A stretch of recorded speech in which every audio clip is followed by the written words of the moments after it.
Hello, अस्सलाम वालेकुम viewers. I am बशनाज और आज हमें ज्वाइन किया है लाइव सेशन में एज के एचआर बंटी ने। इनको मैंने इनवाइट किया लोगों की डिमांड पे। Thank you so much sir आपके टाइम के लिए। आपकी सारी ऑडियंस को मेरी तरफ से जय श्री राम। और 22 तारीख को श्री राम मंदिर का भव्य उद्घाटन होने वाला है। मैं आपकी सारी ऑडियंस से ये विनती करना चाहूंगा कि वो 22 जनवरी को दिवाली से भी ज्यादा सेलिब्रेट करें। दीपों और दिवालियों से पूरे घर को, पूरे ऑफिस को, पूरी दुकान को सजा दे। पूरी संसार को ये लगना चाहिए कि हाँ, आज राम जी आ रहे हैं। अच्छा, मैं आपसे इसी के बारे में बात कर लेती हूँ। मुझे बताएं क्या विचार हैं आपके, क्योंकि ये मंदिर वाला इशू इतने टाइम से चलता आ रहा था। पाकिस्तान में भी इसको लेके काफी डिस्कशन हो रही थी, क्या कहेंगे? पाकिस्तान को लेकर डिस्कशन होगी। मुझे एक बात बताइए, आज आपके घर में आप रहते हैं, मैं आपके पूरी घर की दीवारों को, छत को तोड़ के वहां पे एक गुम्बद बना देता हूँ और बोल दूंगा ये मेरा घर है, तो आप मान लोगे क्या? भाई, बाबर कोई जमीनें अपने घर से लाया था, मजदूर अपने घर से लाया था, वो सब तो हिंदुस्तान के ही थे। मंदिर था, मंदिर का डोम छोड़ के दीवारें।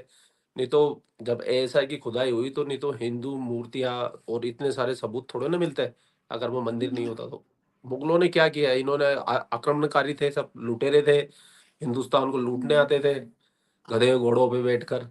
और हिंदुओं को सताने के लिए उनके मंदिरों को तोड़ के मस्जिद बना के चले जाते थे। तो अब कोई गैर की जगह पे अगर तुम कब्जादारी हो और तुमको उठा के बाहर फेंक दिया गया है, तो फिर तुम दुख काय को करते हो भाई? तुम तो पहले से ही गलत हो। तो बस वही सिलसिला था ये बाबरी मस्जिद का। और आपने देखो, आप पाकिस्तान की इतनी बात करती हो, पाकिस्तान के अंदर है ना कि बहुत हम्म। सारे लोगों को ने बहुत बातें होती है। लेकिन जब बाबरी मस्जिद को ध्वस्त किया था, विवादित ढांचे को, वो ढांचा तो हम्म। बाद में उसने ही बनाया था ना, बाबर ने। तो हम्म। पाकिस्तान में क्या किया 92 के अंदर? 2000 मंदिरों को तोड़ दिया, जो आज भी टूटे फूटे पड़े हुए हैं। अच्छा बंटी जी, अब तो नरेंद्र मोदी जी आए हैं, बहुत सी तब्दीलियां आई हैं। हम लोगों ने जी। 2021 भी पूरा इसको डिस्कस किया, 22 भी किया, 23 भी, अब 24 आ गए। और 24 के स्टार्ट के लिए 2023 के एंड में ही इनिशिएटिव्स लेने जाना शुरू हो गए थे कि अब हम ये भी करेंगे, ये भी करेंगे। बहुत सारी चीजें सामने आ रही थी। 5 साल का इसरो का प्रोजेक्ट भी सामने आ गया। क्या राय रखते हैं आप नरेंद्र मोदी जी के 2024 के प्लान्स को लेके? मेरी राय बिल्कुल सही है। हमारे मोदी जी है। वो तो साक्षात, मेरे को तो ऐसा लगता है कि वो कोई इस धरती का, मतलब इस पावन धरती का, भारत भारत का हम्म। उद्धार करने के लिए आए हैं। जब से मोदी जी आए हैं, नहीं तो अगर आज से 10 साल पहले का अगर आप हिंदुस्तानी अखबार पढ़ेंगे, भले आपकी ऑडियंस में हिंदुस्तानी है बहुत सारी, वो भी इस बात से एग्री करेंगे कि आए रोज रोज ना कुछ किसी न किसी घोटाले की खबरें आती थी। आज ये घोटाला होगा, आज ये घोटाला होगा। कानों को ये सुनने की आदत हो गई थी कि यार कुछ नहीं हो सकता हमारे देश से। लोगों ने होप ही छोड़ दी थी, उम्मीदें छोड़ दी थी। अब 70 साल में जो कांग्रेस ने बंड मारा हमारे देश में, उसकी सफाई करने में मोदी जी को थोड़ा समय तो लगेगा। और वो जो थोड़ा समय लग रहा है, जैसे जैसे समय गुजरता जा रहा है, वो इम्प्रूवमेंट अब लोगों में नजर आने लगा है। धीरे धीरे हिंदुस्तान की जो ख्याति है, विख्याति है, इज्जत है, पूरे संसार में बढ़ने लगी है। हमारी डिप्लोमेसी की जो पावर है, वो दुनिया मानने लगी है। भारत दुनिया की 5वें नंबर की आर्थिक महाशक्ति बन गया है। आने वाले हम्म। टाइम के अंदर 30वें नंबर पे भी चला जाएगा। और इसरो की जैसे आपने बात की, इसरो भी अपनी तरफ से अपना भारत को बढ़ाने में योगदान दे रहा है। यानी कि सब कुछ अच्छा अच्छा हो रहा है हिंदुस्तान के अंदर, पॉजिटिव हो रहा है। लेकिन फिर भी नजर बट्टू हर जगह होते हैं, नेगेटिविटी फैलाने वाले, जहर फैलाने वाले, नफरत की खेती करने वाले। वो हमारे हम्म। यहाँ भी है। और जो कुछ मोदी जी को पसंद करते हैं और कुछ मतलब मोदी विरोध करते करते वो देश के विरोध में ही चले गए। हम्म। उनको ये पता नहीं चल रहा है कि एक लाइन होती है देश की और मोदी की। तो मोदी जी जो कर रहे हैं बहुत अच्छा कर रहे हैं। मोदी जी के साथ में देश खड़ा हुआ है, ऑलमोस्ट खड़ा हुआ है। लेकिन सबको तो कोई कुछ रख नहीं सकता। तो मोदी जी से थोड़े बहुत लोग नाराज रहते हैं। और मैं बिल्कुल सेटिस्फेक्शन हूँ मोदी जी के काम से। और मैं एक हिंदुस्तानी होने के नाते, एक हिंदुस्तानी नागरिक होने के नाते, एक वोटर होने के नाते आपसे बात कर रहा हूँ। उस अच्छा वो अपना बंटी जी, एक्सपीरियंस आपको बता रहा हूँ।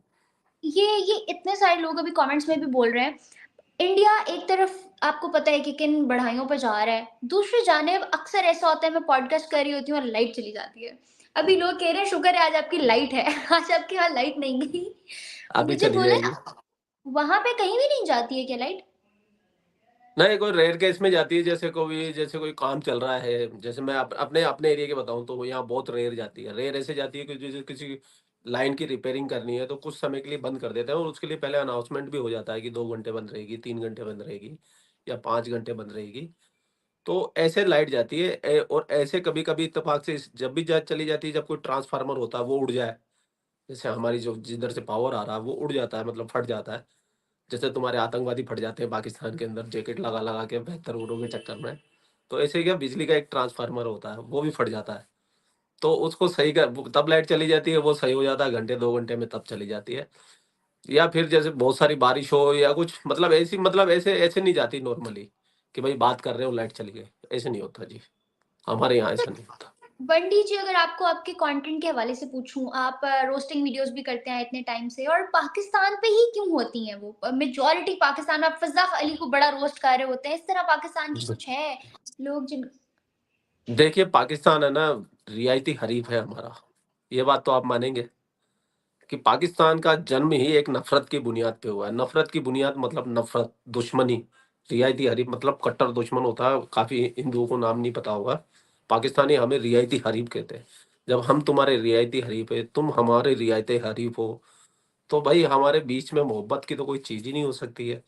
मैंने, और रही बात तुमने मेरे से कंटेंट की बात की, तो पहले मैं इंडिया पे भी बनाता था शुरू-शुरू में, अगर तुम मेरे पुराने वीडियो जाके देखोगे ना, तो उसमें क्या है, उसमें मेरे को क्रिटिसिज़्म बहुत झेलना पड़ता था। कोई भी वीडियो बनाता तो कांग्रेसी आते थे, वो कांग्रेस के सपोर्ट में होता था तो कांग्रेसी गाली दे जाते थे। बीजेपी के सपोर्ट में तो होता था तो कांग्रेसी गाली बीजेपी वाले दे जाते थे। तो ऐसे मेरे साथ कन्फ्यूज़ हो गया, मैंने 3 महीने काम भी बंद कर दिया। मैंने कहा मैं क्या करूँ, क्या करूँ? समझ, और व्यू भी अच्छे आ रहे, काम भी अच्छा चल रहा था। फिर मैंने सोचा कि अब अपन कंटेंट ही चेंज कर देते हैं।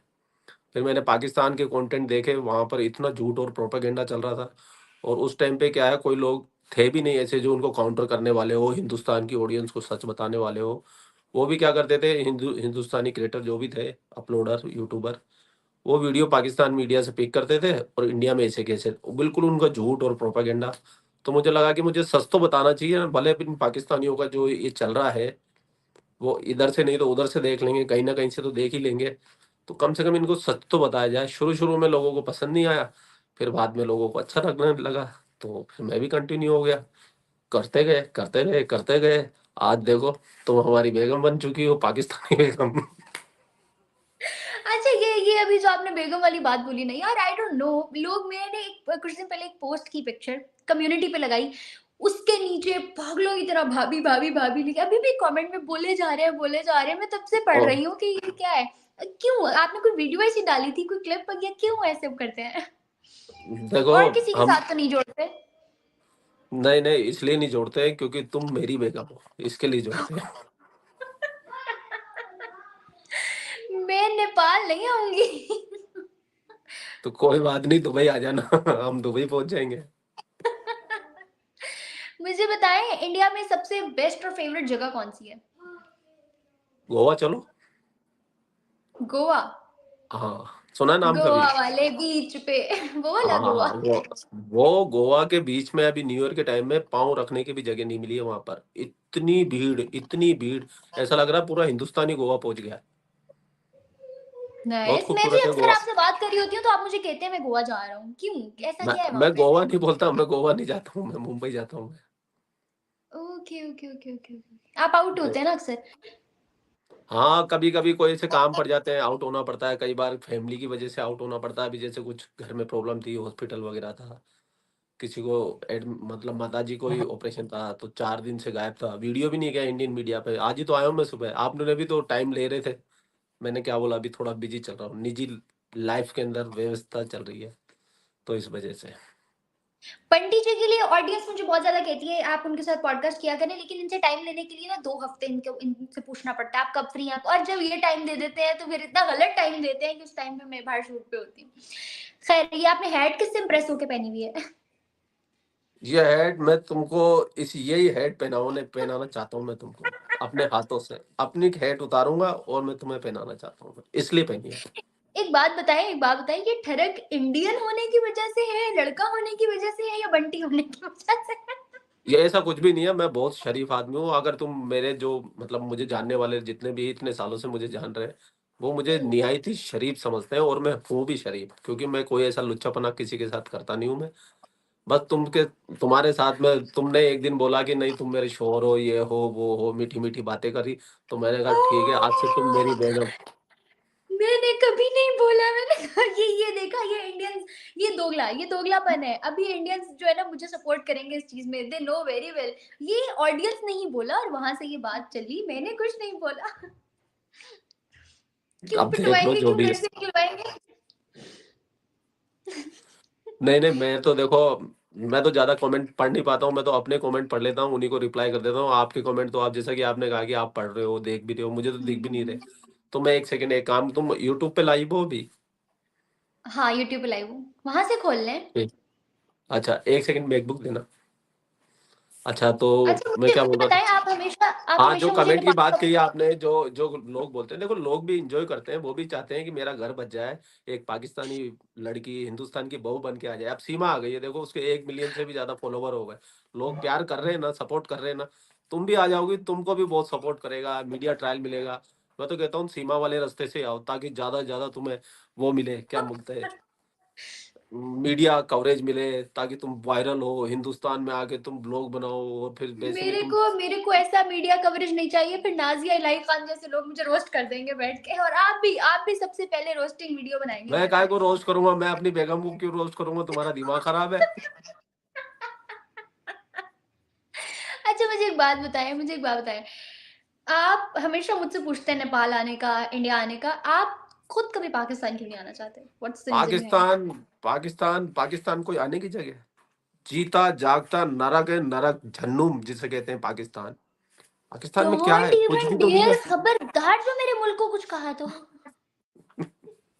हमारा मुल्क बनाने वाला जिन्ना भी आतंकवादी था, 11 महीने राज करने के चक्कर में इतने इतने जिहालिस्तान बना के चला गया जिन्ना।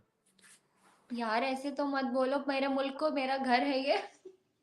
ठीक है, नहीं तुम्हारा घर है, मैं ऐसे नहीं बोल रहा, लेकिन मेरे बोलने का मतलब है पाकिस्तान में ऐसा कुछ भी नहीं है। अगर जैसे पाकिस्तान में जो हिंदुओं की चीजें थी, पुरातत्व चीजें थी, हुँ। मंदिर थे, कोई धरोहर थी, वो भी तुमने संभाली नहीं, उनकी भी तुमने बेगुरमती कर दी है। और फिर आज एक मैं एक सनातनी हूँ, एक हिंदू हूँ, मुझे प्राउड प्राउड हिंदू हूँ मैं। मुझे बड़ी खुशी होती हुँ। है अगर तुम वहां पे हमारी चीजों, भले हम हवा हो या ना हो, और तुमने हिंदू के साथ क्या कर रखा है वहां पर। बंटवारे के टाइम में 24% थे, आज 1% के आसपास रह गए। तो ऐसे मुल्क में मैं वहाँ क्यों जाऊँ जहाँ मेरे हिंदू भाई बहनों का खून से लथपथ लाशें पड़ी हो, गायब हो। बलूचिस्तान में क्या हो रहा है, तुम्हारे अफगान बॉर्डर पे क्या हो रहा है, एक सिर्फ लाहौर पंजाब को छोड़ दो ना, तो पूरा पाकिस्तान हिला डुला है। और मैं वहाँ जाऊँ और कोई जिहादी मिल जाए, सीधा ठाए ठाए। और कराची में तो मैंने ऐसे वीडियो देखे हैं, वहाँ तो आए दिन चलते हुए आदमी से मोबाइल ले जाते हैं, किसी की बाइक ले जाते हैं, किसी की घर दुकान में घुस के लूट लेते हैं, खुलेआम कराची में गुंडागर्दी। कराची में आज भी वो गैंगस्टर्स वाला रूल चलता है, आज भी वहाँ पे लोग गुंडागर्दी और जो है ना गली मोहल्लों में बड़े वो बने फिरते हैं, गुंडा मवाली बने जी, फिरते जी, हैं, जी। आज हाँ, भी तो वहाँ फिर मैं बताओ, ऐसे ऐसे पाकिस्तान में आऊँ क्यों मैं? क्यों आऊँ तो मैं? क्या इंडिया है में भी तो ऐसा पाकिस्तान में? होता होगा ना, ऐसा थोड़ी होता है कि ऐ सिर्फ हमारे ऐसा कंट्री में होता होता होगा। है, ऐसा होता है, लेकिन आटे में नमक होता है, तुम्हारे में तो नमक में ही आटा घुसा हुआ है। होता है, मैं ये ऐसी नहीं कह बात रहा नहीं है, इंडिया में आप मर्डर होते हैं, तब भी चोरी होती है, अपराध होते हैं, डकैती होते हैं, लेकिन ऐसे खुले आम खौफ का बंजर नहीं होता है कि बंदा कोई अपना मोबाइल भी नहीं निकाल के, तुम्हारी गाड़ियों के साइड कांच नहीं होते कराची में। पूरी दुनिया का सबसे गंदा मुल्क बना दिया तुमने कराची को, इतना खूबसूरत मुल्क था, टॉप 10 क्लीन सिटी के अंदर आता था अंग्रेज थे जब तक। 56% लाहौर के अंदर, वो लाहौर और कराची में हिंदुओं का राज था। अब जब तुमने हिंदू ही नहीं छोड़े, तो फिर जो तुम्हारी जो नस्ल है, अब देखो मैं तुम्हारी पाकिस्तानियों की सबसे बड़ी प्रॉब्लम मैं बताऊं क्या है।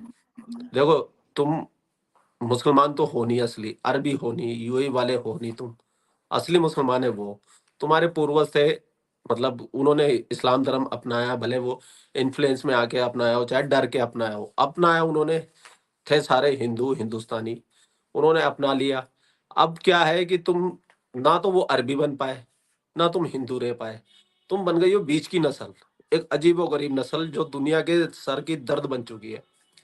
ये तुम्हारे लिए नहीं बोल रहा हूँ, तुम्हारे पाकिस्तान मुल्क के लिए बोल रहा हूँ, इसलिए मैं हाँ, पाकिस्तान आई में नो, आना ही नहीं चाहता हूँ। ये वो हाल है, कौवा चला हंस की चाल अपनी भी भूल गया। जी, जी, जी, जी, जी, जी, जी। अच्छा अभी मुझे कोई कह रहा था, अभी यहाँ कमेंट किसी ने किया है, बंटी जी महविश को पाकिस्तान वो इंडिया बुलाइए। भाई आ जाओ, मैं तो कब से बोल रहा हूँ भाई, आ जाओ, पलक पावड़ा बिठा के। मैं तो कह रहा हूँ, अगर तुम जिस दिन बोलोगी ना कि मैं आ रही हूँ, मैं अपनी लाइव में आऊंगा, अपनी ऑडियंस को बताऊंगा कि हाँ भाई मैं भी शादी है, हमको सबको नेपाल बॉर्डर चलना है। फूल माला लेके आएँगे, मैं सही बता रहा हूँ, तुम्हारे वेलकम में कम से कम 10,000 10,000 लोग खड़े होंगे। भाइयों से पूछ लो, क्यों भाई लोग? गलत तो नहीं बोल रहा हूँ मैं? तुम आने वाली बनो बस। यार आने के लिए बहुत बड़ा जिगरा चाहिए, 4 बच्चों के साथ आना पड़ता है देखो। बच्चे-वच्चे मत लाना, देखो आपने वो सीमा सचिन वाली वो पबजी वाली स्टोरी थी, हमारी यूट्यूब वाली स्टोरी है, तो बच्चे डोंट अलाउ। बच्चे हो भी तुम्हारे तो वो भी छोड़ाना पाकिस्तान में भाई, हम बच्चे हम यहाँ हिंदुस्तान में पैदा करेंगे, हिंदुस्तान की सरजमीं पे। अच्छा मुझे बताएँ, लोग बहुत ज़्यादा कह रहे हैं कि बलूचिस्तान के बारे में अभी तक कोई बात क्यों नहीं कर रहा है? क्या राय रखते हैं आप बलूचिस्तान वाले सिनेरियो के ऊपर? बलूचिस्तान वाले में तुमने पूरा मटिया मेट कर दिया, वहाँ के लोगों को गायब करवा दिया। वहाँ के किसी का पति गायब है, किसी का बेटा गायब है, किसी का भाई गायब है। तुमको पाकिस्तान की आर्मी को बिल्कुल भी गैरत बेच खाई है।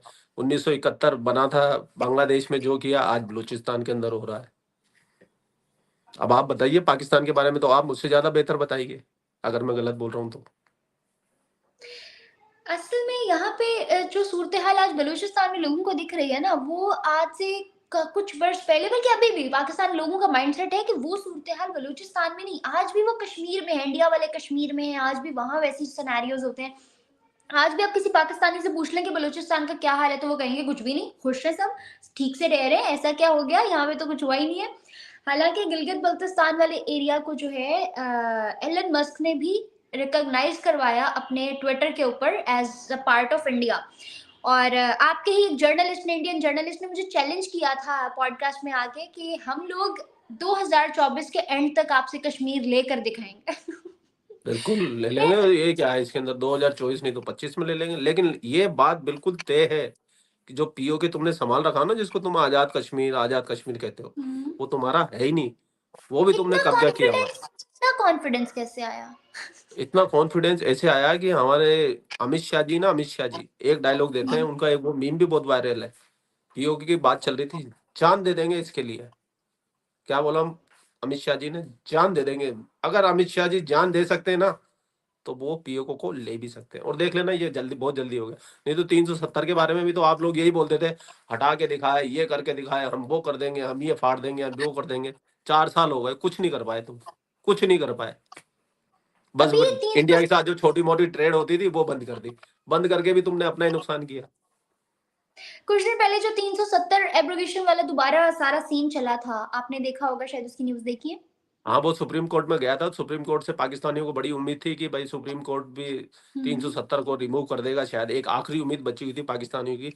लेकिन सुप्रीम कोर्ट ने जो फैसला एकदम सही था, उन्होंने बिल्कुल कहा कि ये जो 370 हटाई गई है, ये हुँ, हुँ। बिल्कुल बिल्कुल जायज़ तरीके से हटाई गई है, इसके लिए ये कभी वापस नहीं आएगी। बस पाकिस्तानियों के उसी दिन अरमान है ना, आँसुओं में बह गए। इतने रोए पाकिस्तानी मीडिया वाले, जिस फिज़ा की आप बात कर रहे हो। पूरे 1 घंटे का प्रोग्राम करके गई है, इतना कोस के गई है इंडिया को और मोदी जी को। हाय! हाय! छाती फाड़ ली उसने तो अपनी हाय! हाय! करके। बंटी जी, आदित्य साहब पूछ रहे हैं मम्मी की तबीयत कैसी है अब, ठीक है? अब बिल्कुल ठीक है भैया, बिल्कुल आप लोगों की कृपा से, भग ठाकुर जी की कृपा और आप लोगों के प्यार की बदौलत अब एकदम ओके, सब ढन-ढनाढ है। अच्छा जी, अयोध्या का व्लॉग बनाइएगा आप, आदित्य जी कह रहे हैं कि आप अयोध्या का व्लॉग मैं अयोध्या बनाइएगा। 2 बार गया हूँ मेरे भाई जी, तो एक बार तो मैं जब गया था, जब राम मंदिर का ये विवादी डिस्प्यूट में चल रहा था, कोर्ट में केस चल रहा था, रामलला जी टेंट में थे, तम्बू में थे, फुल सिक्योरिटी थी, मैं तब भी गया था, तब का मैंने ब्लॉग नहीं बनाया था, शायद मैं ब्लॉगिंग नहीं करता था मैं। फिर उसके बाद मैं जब गया था कि जब भारत मतलब ये रामलला जी का केस जीत चुके थे रामलला जी, तब हुँ, मैं गया हुँ, था। तब वो तम्बू से निकल के एक छोटे से, जहाँ अभी है शायद हुँ, विराजमान, हुँ। वहाँ पर आ चुके थे। तो 2 बार गया हूँ, और जो दूसरी बार गया था उसका मैंने ब्लॉग बना के अपने ब्लॉग चैनल पे भी डाल रखा है। एचके बंटी ब्लॉग, आप देख सकते हो। शायद 2020 में या 21 में गया था मैं। अच्छा, यहाँ पे ना अभी कोई बोल रहा था कि रिबाहा रिबाहा को भी ले आओ और आरज़ू काज़मी जी को भी ले आओ, अंबर जेदी को भी ले आओ, सब लोग भारत आ जाओ, दरवाज़े खुले हुए हैं। और तुम सब के टेडी जी बोल रहे हैं, सब के सब मेरी बैग में बन के आ जाओ। टेडी जी बोल रहे हैं बंटी जी से सॉन्ग सुन लो, बंटी जी सुनाएँगे गाना। अरे यार, ये फँसा दिया है, गाने-वाने तो नहीं आते पहले कुछ तो। भी सुना दो, कुछ भी गाना, नहीं, शेरो-शायरी उनके किसी कहने से नहीं, उनके कहने से नहीं, तुम कहोगे ना कि नहीं, आप मेरे लिए गाना सुनाइए, तब सुनाओ। अच्छा चलिए आप मेरे लिए गाना सुना मैं तुमको गाना रूबरू सुनाना चाहता हूँ, तुम ऐसे क्या मजा है, तुम कहाँ मैं कहाँ, सामने यार आओ कोई फेस भी टू फेस। आई कांटेक्ट कोई करेंगे, फिर गाना सुनाएँगे आपको, आपका हाथ में हाथ लेंगे, फिर आएगा मज़ा, ऐसे क्या मज़ा है? यहाँ पे ना फतवा जारी हो जाएगा, कोई ना वो धोबी का अरे कुत्ता ना तुम घर का इंडिया ना आओगे घाट तो हम का। तुम्हें पाकिस्तान जाने ही नहीं देंगे, चाहे कितने फतवे जारी हो जाए, क्या कर लेंगे फतवे तुम्हारे? और यहाँ इंडिया में फतवों की कोई वैल्यू नहीं है। अच्छा, मुझे मुझे कोई गाना, शायरी कुछ भी सुना दें, ऑडियंस सुनना चाहती है। मेरे को तो कोई गाना ही नहीं आता, नहीं सामने आओ जब सुनाऊँगा मैं। ऑडियंस से भी मैं बोलना चाहूँगा, इसको बोलो कि इंडिया आए और सामने फेस टू फेस, फिर मैं लाइव करूँगा, साथ में बिठा के इधर फिर मैं गाना गाऊँगा, डबली बजाऊँगा और तुमको सुनाऊँगा। अच्छा, श्याम श्रीवास्तव कह रहे हैं बंटी को बोलो बहारों फूल बरसाओ, मेरा महबूब आया है, गा के अरे सुनाओ। आया ही तो नहीं है, गोलियाँ दे रहा है यार, बाहर हो महबूब तो वहाँ पड़ा हुआ है बताओ, जहाँ का वीज़ा भी नहीं मिलता। चलें जी, मैं दुबई का ज़रूर प्लान करूँगी, अभी जल्द कर भी रही हूँ, मेरा पासपोर्ट वग़ैरह आ गया है सारा बन के, तो दुबई का प्लान कर रही हूँ, हम लोग जल्द मिलेंगे दुबई। जी, जी, बिल्कुल, बिल्कुल, बिल्कुल फिर मिलेंगे। व्लॉग शूट करके वो व्लॉग ऑडियंस ऑडियंस तक ज़रूर आएगा। नहीं फिर तो लाइव आएँगे, गाना गाऊँगा ना मैं तुम्हारे लिए दुबई में, बुर्ज खलीफा के सामने, चिंता क्यों करती हो? हाथ में हाथ पकड़ के। ये भी सही है, कोई मसला नहीं है। बाकी गाइज़ ये था आज का सेशन, कोई अगर आप लोगों का क्वेश्चन है तो जल्दी से पूछ लो, फिर हम लोग इसको वाइंड अप करते हैं। जी। अच्छा जी, आदित्य टप्पी, कभी हमारा भी कमेंट पढ़ लिया करें जी, आपका भी पढ़ रही हूँ। मैं कभी लाइव इंस्टाग्राम पे भी आऊँ ना, तो वहाँ पे भी सेम सवाल होता है, इंडिया कब आ रही है, इंडिया कब आ रही है? यार मैं आप लोगों से पूछना चाहती हूँ, आप लोग पाकिस्तान कब आ रहे हैं? नहीं इतना भी एक्चुअली बुरा पता है नहीं है। क्यों पूछते हैं वो, क्योंकि अगर तुम इंडिया आओगी किसी से मिलोगी तो मेहमान नवाजी जब तुम यहाँ की देखोगी ना और यहाँ के लोगों से मिलोगी, तुम सीरियस में हिंदुस्तान की दीवानी बन जाओगी। अभी अगर आपको पता हो तो 6-8 महीने पहले आपका पाकिस्तानी ब्लॉगर है एक अबरार, जिसके पास जर्मन पासपोर्ट है, वो इंडिया आया था, ब्लॉगिंग करके गया और उसने दिल खोल के, मतलब ब्लॉगिंग में भी बहुत तारीफ की और पाकिस्तान में जाके भी उसने बहुत तारीफ की और उसने ये बताने की कोशिश की कि जितने भी पाकिस्तान के अंदर जो गलत चीजें बताई जाती है हुँ। हिंदुस्तान के बारे में, वैसा कुछ नहीं है, हिंदुस्तान बिल्कुल अलग है।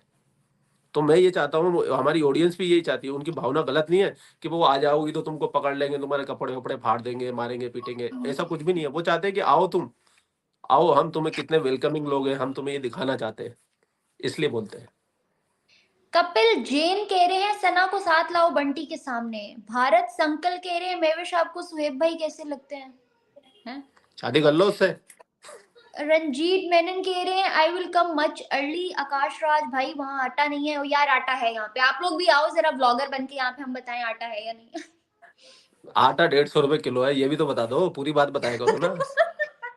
ये आपको किसने बताया, मुझे वो बताएं, ये आपको कैसे पता? तो अभी तो 150 पे, एक टाइम तो 200 के ऊपर। अब मैं पाकिस्तान पे कंटेंट में काम करता हूँ तो क्या मुझे पता नहीं है अभी पाकिस्तान में क्या भाव चल रहा है? चीनी का भाव पता है मेरे को। अभी तुम्हारे ड्राई फ्रूट की सर्दी आते ड्राई फ्रूट के रेट बढ़ गए, गरीब लोगों से दूर हो गए वो। अच्छा जी, एक आदमी पूछ रहा है how can I contribute to your channel? यार आप लोग कंट्रीब्यूट, आप लोग मुझे पसंद करते हैं, कमेंट किया करें, शेयर किया करें, इतनी ही कंट्रीब्यूशन काफी है आप लोगों की। बंटी रोज और इसको इंडिया पाकिस्तान को बुलाया करो। गाली। इसके बंटी कमेंट के अंदर रोज हमेशा इंडिया आने के लिए बोलते रहो, ये इतने कमेंट पढ़ के इतना दिमाग में हो जाए कि बस अब तो इंडिया जाना ही है, गोलगप्पे नहीं खिलाएंगे हम यार, तुमको मैं यहाँ। बंटी मैं वैसे भी आना चाहती हूँ। यहाँ पे कोई बोल रहा है बंटी रोज पाकिस्तान को गाली दे के और पाकिस्तान की लड़की से ही प्यार कर लिया। प्यार नहीं किया अरे इसने, प्यार, ये ठरक गया ठरक। प्यार नहीं किया। प्यार व्यार नहीं है, बस ऐसे ही बात थोड़ा सा ऐसे यार हम लोग मौज मजाक मस्ती। करते रहते हैं, आप लोग इस बात को क्या सीरियस ना लिया देखो, करें। हर प्लेटफॉर्म देखो, मैं मोस्टली जितने भी प्लेटफॉर्म पे होता हूँ या कहीं भी इंटरव्यू करता हूँ तो मेरे मोस्टली मतलब सीरियस ही होते हैं, या फिर अपने अपने वीडियो के अंदर में थोड़ा बहुत फनी, फिर बाद में सीरियस टॉपिक, कभी फनी कभी सीरियस। हम्म। तो कोई एक प्लेटफॉर्म तो ऐसा होना चाहिए जहाँ आप खुल के हल्की फुल्की बात कर सके, लाइट बात कर सके। तो अभी हमारी बेगम बुलाती है तो यही कर लेता हूँ, एक दिल की बातें। और मैं भी हंसती अब रहती हूँ इनकी बात पे, क्यों? ताकि हमारी ऑडियंस ऑब्वियसली इतना डिमांड भी करी होती है, देख भी रही होती है, हमें पसंद भी करी होती और है, एक तो दिन मैंने इसलिए। देखा भी था, आपके जितने भी मेरे इंटरव्यू लेते हैं सब टॉप रैंक पे जाते हैं आपके, इसके और लिए मेरे पीछे लगी रहती हो। सबसे ज्यादा कमेंट्स जो है ना, सबसे ज्यादा कमेंट्स उसी पे आते हैं जो हमारा पॉडकास्ट होता है। जी, जी, जी, जी, देखे थे मैंने एक दिन तुम्हारे टॉप पॉपुलर वीडियोस में। आरजू काजमी और फखर, 1 मिनट, और फ़खर यूसुफ़ज़ई हस्बैंड वाइफ हैं क्या? पता नहीं भाई। लोग कुछ भी बोलते हैं, कुछ भी बोलते हैं देखो यार। देखो मैं तो कभी क्या है पर्सनल लाइफ में किसी के बोलता नहीं हूँ। अगर तुम यूट्यूब के अलावा जैसे अगर हमारे देश के खिलाफ प्रोपेगेंडा फैलाओ, झूठ करो, हुँ, तो मैं ज़रूर आपको एक काउंटर कर सकता हूँ। लेकिन तुम पर्सनल लाइफ में किसके साथ घूम रही हो, क्या कर रही हो, जैसे आरज़ू का हुँ, आर्मी भी है, चाहे उसका फ़खर-जई हो या ना हो, इससे हुँ, तो कोई कंसर्न है ही नहीं ना, ये प्राइवेट लाइफ होती है, सबकी अपनी होती है। ऐसा ही है। तो हुँ। इसके ऊपर तो मेरी तरफ से नो कमेंट कि भई है भी तो अच्छी बात है, ना हो तो भी अच्छी बात है। हाँ, और एक पर्सनल लाइफ हर बंदे की अपनी-अपनी होती है, हम किसी के जी, बारे जी, में जी, क्या जी। राय रख सकते हैं। अभी आप देखो कि यहाँ पे हमारे यहाँ यूट्यूबर्स जो हैं, हर किसी को कोई ना कोई ऑडियंस किसी न किसी तरह का टैग लगा रही होती है, कुछ ना कुछ बोल रही होती है, जबकि मुझे लगता है कि हर बंदे की पर्सनल लाइफ भी होती है और एक पब्लिक लाइफ भी होती है। पब्लिक एक वो जो सोशल हम लाइफ भी शेयर कर होती रहे है। हो। जी। हाँ, जी, जी, सोशल जी, लाइफ में बिल्कुल। हम शेयर जो कर रहे हैं ना, आप लोग उसको रिस्पेक्ट करो। जो हम नहीं करना चाह रहे, वो छोड़ दो, उसकी जान छोड़ जी, दो। बिल्कुल परफेक्ट इसीलिए तुम मेरी बेगम बनोगी एक दिन। अच्छा, वाटर पार्क ना जाना, नहीं तो फतवा लग जाएगा। अच्छा, मुझे कोई कह रहा है वाटर पार्क मत जाना। मैंने इन गर्मियों में वाटर पार्क गई हुई थी और मुझे उसके बाद लोगों ने, इंडिया वाले अरे इतना इसके कोई हैरान फतवे किया। नहीं लगते, ये इतने उटपटांग काम करती है। अगर इसको इस पे इस्लाम लागू हो ना तो पाकिस्तान की सबसे हरामी लड़की है, इतने हराम काम करती है तो। अगर ये क्लिप किसी ने निकाल के, ये लाइव है, आपको पता है किसी ने क्लिप ये निकाल के ये लगा दिया ना, लेने के देने पड़ जाएँगे मुझे। ऐसा कोई क गाइस कोई ऐसा नहीं कोई काम निकालने नहीं करे। वाला, कोई नहीं निकालना, कोई भी इतने वेले नहीं बैठे हुए कि भाई मैं भी इसके पीछे लगेंगे और जाके फतवे निकालेंगे। कोई निकाले ना निकाले, आप ही सबसे वेले हैं। आप ही हाँ, लेकिन वीडियोज़ ये में है मैं न्यूज़ गारंटी रोज़। लेता हूँ जिस दिन तुम्हारे पे फतवा लग जाए, तुमको लगे पाकिस्तान में जान का खतरा है, तुरंत इंडिया भगाना। यहाँ तुम बिल्कुल सेफ रहोगे। देखो सीमा भी रह रही है 4 बच्चों के साथ, बढ़िया। लेकिन सीमा ने शुरू में बड़े मसले बर्दाश्त किए हैं, बड़ी प्रॉब्लम्स हुई हैं उसको। हाँ, बड़ी प्रॉब्लम वो एक्चुअली इल्लीगल तरीके से आई थी ना। अभी जैसे एक कोलकाता में एक और मुस्लिम लड़की आई है, उसका लव अफेयर चला है 4 साल तक और 2 बार हुँ, उसका वीज़ा रिजेक्ट हुआ है, तीसरी बार में आई है, 5वें साल पहुँची है वो, मतलब 5 साल से ट्राई कर रही थी इंडिया आने का और हुँ, 5वें साल के बाद उसका वीज़ा लगा। बंगाल में मतलब कज़न ही है, मतलब आपस में वो लोग, हुँ, हुँ। तो वो शादी-वादी करेंगे, पाकिस्तानी लड़की है, हिंदुस्तानी कलकत्ता का लड़का है। तो वो लीगल तरीके से आया, ये कोई मीडिया में सुर्खियाँ नहीं बना, एक छोटी-सी खबर आई और चली गई। सीमा इल्लीगल तरीके से आई, अगर वो लीगल तरीके से आती, इंडिया का वीज़ा लेके इंडिया में आती ना, तो फिर कोई इतना मसला ही नहीं था, ये होता ही नहीं अच्छा मसला। बंटी जी, आपसे कोई सवाल पूछ रहे हैं, गेवी सिंह पूछ रहे हैं, Bunty bro I just saw news about Afghanistan army border पे आ रही है और तैयार है जंग के लिए, क्या ये खबर सही है? बिल्कुल सही है, जहाँ तक मैंने सुना है बिल्कुल सही है और क्योंकि इन्होंने अफ़गानियों के साथ जितने अत्याचार किए इन पाकिस्तानियों ने, बेरहमों हुँ, ने, जल्लादों ने उसकी कोई सीमा नहीं है।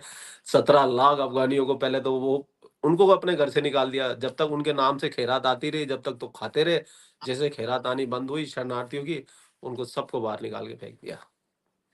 मेरी बात सुने, आप इतना बुरा मत किया करें पाकिस्तान को, बहुत से यहाँ अच्छे लोग भी रहते हैं, आई समझ? हाँ? अच्छे लोग सिर्फ़ पंजाबिस्तान में रहते हैं, जहाँ तुम रहती हो। बाकी सब ऐसी बात पाकिस्तान नहीं है। आर्मी की नज़र में सब बुरे हैं। ये सिंधी बुरे हैं, बलूची बुरे हैं, अफ़गानी बुरे हैं। सिर्फ़ पंजाबी अ, बढ़िया है। अच्छा कोई पूछ रहा है, ज़ीरो दांते पूछ रहे हैं, क्या पाकिस्तान में फायरवर्क्स बैन थे 1 जनवरी को? आपको पता है हमारे यहाँ न्यू ईयर कैसे सेलिब्रेट हुआ है? ऑफ लाइट के साथ। जी। पूरे ब्लैकआउट जी। हो गया था। वाह, वाह, वाह, वाह! ब्लैकआउट हो गया था, लाइट चली गई थी और ज़ीरो फायरवर्क्स, और जहाँ कहीं अभी फायरवर्क दिखा वहाँ फिज़ा पुलिस खान पहुँच होती गई। ना यहाँ पर, फिज़ा खान होती ना, वो यही बोलती है हमारी बहुत बड़ी अचीवमेंट है। ये हमारी बहुत बड़ी अचीवमेंट है, हमने बहुत सी बिजली बचाई है। हाँ, बहुत सी बिजली बचाई है। चलो जी गाइस, इसको वाइंड अप करते हैं। थैंक यू सो मच पंडित जी, आपने टाइम दिया लेकिन मेरा भी लास्ट में एडवाइस। जाते-जाते मेरे सवाल का भी एक जवाब दे जाओ कि इंडिया कब आ रही हो? दिलासा तो दे जाओ कि हाँ भाई 6 महीने में, 6 5 महीने में, 2 महीने में। देखूंगी, सोचूंगी। फिर गाना सुनना है तो आना पड़ेगा बस फिर। गाना तो मैं दुबई आके भी सुन लूंगी, गाना सुनने का कोई मसला नहीं है। जब मेरी ऑडियंस मुझे इतना इतना तंग कर देगी ना कि बोल बोल के, तब मैं आ जाऊंगी। ठीक है, डन। चलो जी, thank you so much for joining us, thank you so much Jai viewers Shri for Ram, watching. आपकी सारी ऑडियंस को हरे कृष्णा। कोई बात कहना चाहेंगे आप मेरी ऑडियंस को, मुझे कुछ भी? मैं आपकी ऑडियंस को मैं शुरू में मैसेज दे चुका हूँ, लास्ट में भी दूँगा कि 22 जनवरी को रामलला जी आ रहे हैं, अयोध्या आ रहे हैं और 22 जनवरी दिवाली से भी बड़ा सेलिब्रेशन होना चाहिए। सब लोग दीपक जलाएँ और जितना हो सके उतनी आतिशबाज़ी करें, खुशियाँ मनाएँ। ऐसा लगना चाहिए पूरे ब्रह्मांड में, पूरे अंतरिक्ष सैटेलाइट से सिर्फ हिंदुस्तान ही जगमग जगमग करता हुआ नहाना चाहिए। बस मेरी तो अभी यही विनती है। लास्ट टाइम भी तो बंटी जी कोई इवेंट हुआ था ना जिसपे वर्ल्ड रिकॉर्ड बना था, सबसे ज्यादा जो है ना लाइट्स जलाई गई थी इंडिया में, वो दिए दिवाली जलाए थी, गए थे। वो दिवाली थी, हाँ। वो दिवाली थी। मैं इसीलिए बोला कि अभी जो 22 जनवरी आ रही है वो अलग इवेंट है एकदम। वो दिवाली से भी बड़ा बनना चाहिए। दिवाली में तो ऐसा होता है कि जैसे रामायण के अंदर भगवान राम ने जब उसका वध कर दिया था रावण का, तब वो अपने घर आए थे, तो वो दिवाली जिस दिन दिवाली मनती है ना, वो उस दिन का दिन होता है। अभी हमारे भगवान अपने अपने घर जा रहे हैं 22 जनवरी को। Okay okay. तो ये दिवाली जैसा ही चलो, सेलिब्रेशन है। Best of luck, best of luck, बहुत सारी ढेर शुभकामनाएं आपको उस दिन की, उस जो आप लोगों का कभी फेस्टिवल है कभी या है ना, जो। कभी फुर्सत में मेरे से काम मतलब फोन पे बात करना, तब मैं तुम्हारे को समझाऊंगा कि रामायण क्या है, राम क्या है, सीता क्या है। तब तुम्हारे को दिमाग में जो कंफ्यूजन है ना, ये खत्म हो जाएगा। फिर तुम वीडियो चालू करते बोलोगे जय श्री राम, जय बजरंग बली। अच्छा, मुझे ना इसकी कोई बैकग्राउंड हिस्ट्री नहीं पता, कोई डिटेल्स नहीं पता, जैसे मतलब कुछ भी नहीं इसलिए बता इसलिए रही। इसलिए इसलिए तो मैं तुम्हें बोला कि कभी तुमको फुर्सत हो ना 10 मिनट की, 15 मिनट की, तो कभी हम्म। फोन पे बात करना, फिर मैं तुम्हें समझा दूंगा कि कैसे क्या है। फिर तुम भी बोलोगे जय श्री राम, जैसे वो नायला नहीं बोलती जय श्री राम। बस यार, मुझे नहीं समझ आती है कि अब इख्तिलाफ हमारे वो दिमाग में क्यों आ एक्चुअली गया। पाकिस्तान में बताया नहीं जाता, हिंदू के बारे में गलत बताया जाता है, पढ़ाई भी तुम्हारी गलत होती है, और तुम लोगों को गलत हिस्ट्री पढ़ाई जाती है। इसमें गलती तुम्हारी नहीं है, मैं तो मानता ही नहीं हूँ पाकिस्तानी कौम की गलती है, तुम्हारी गलती है जो पाकिस्तान को चलाते हैं, तुम्हारी अशराफिया की सारी गलती है। तुम पाकिस्तानियों को कहीं का नहीं छोड़ा उन्होंने। क्या करें अब फिर? क्या कर सकते हैं हम? तुम अपने आप को करेक्ट कर सकते हो सच्चा इल्म हासिल करके। चलो जी, इस कोशिश में हम निकले तो हैं, देखो कहाँ बिल्कुल। पहुंचते हैं। जी। बाकी thank you so much viewers for joining us, thank you so much Bunty ji, आपने टाइम निकाला मेरे और मेरे जय श्री राम। ऑडियंस के लिए। Thank you very much. यहाँ पे इस प्लेटफॉर्म पे हम कोई भी बात करते हैं, काइंडली उसको सीरियस मत लिया करें, मतलब सीरियस लिया करें, लेकिन कोई मजाक की बात अगर होती है तो वो वाकई मजाक होता है, उसका कोई बैकग्राउंड ऐसा नहीं होता। बंटी जी इंडिया से बिलोंग करते हैं, हमें पाकिस्तान से बहुत सारे जो है ना फासले हैं दरमियान में, इसलिए आप लोग पसंद करते हैं इस चीज को, बहुत शुक्रिया। मिलते हैं फर्दर वीडियोस में, मुझे मेरे गेस्ट को दें इजाजत। अल्लाह हाफिज। जय श्री राम।